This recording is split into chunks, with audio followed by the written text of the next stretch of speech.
subscribe to this channel and hit the bell icon to get the latest updates. These days, smartphones have become a deeply personal part of our lives, largely thanks to all the apps available, which make the whole smartphone experience so much more enjoyable.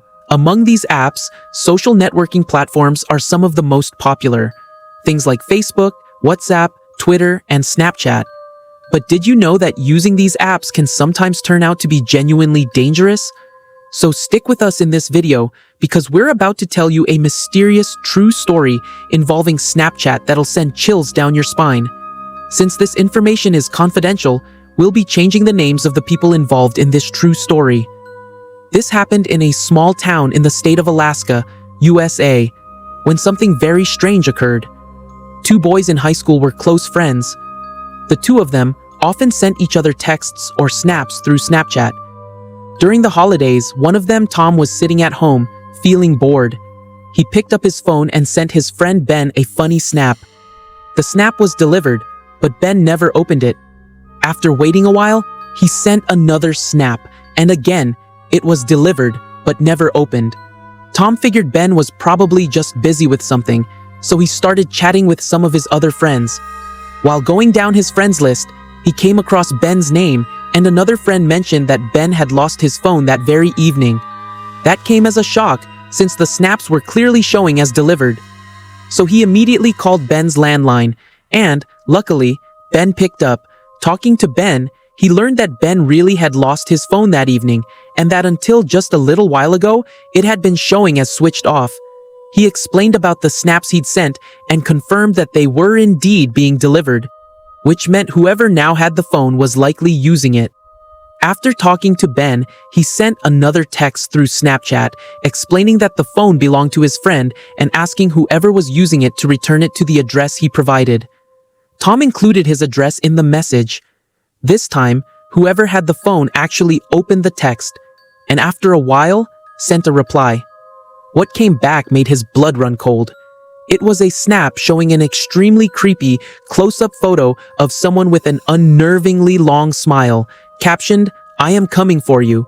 Seeing that photo terrified him, but he decided not to tell anyone else, thinking it might just be a friend playing a prank on him. About an hour after this, he received another snap from Ben's account. This time, when he opened it, he was left utterly stunned. The photo showed the window at the back of his own house.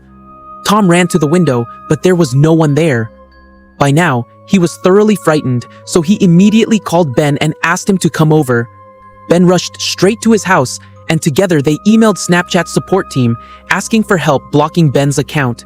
They got an automated reply back, which let them know the blocking process would take some time. They braced themselves, expecting another snap to arrive. But, after waiting quite a while with nothing coming through, Ben eventually headed home, and he went to his room to sleep. They'd decided that first thing the next morning, they'd file a police report about the missing phone. Before long, Tom drifted off to sleep. But he didn't stay asleep for long, because he was suddenly jolted awake by an intensely bright flash of light. The brightness stung his eyes. When he looked, he saw someone had opened his window and was taking his picture with a camera. That bright light had been the camera flash. The person already had half their body through the window, and the moment he saw their face, he instantly recognized them as the same person from that disturbing, grinning photo. He screamed at the top of his lungs like a terrified child, and his parents came rushing into his room. But by then, the person had already vanished. Tom told his parents everything, and they reported the incident to the police. The police traced Ben's phone and found its location about 2 miles away. They headed to that location and found the man in a house there. The police arrested him and searched his home. During the search, they discovered the man had a number of stolen phones in his possession, and 2 dead bodies were recovered from the basement of his house. The police didn't share any further details with the boy or his family, but it seemed clear the man was some kind of serial killer or involved with devil worship. Once that man was safely behind bars, Tom finally breathed easy again.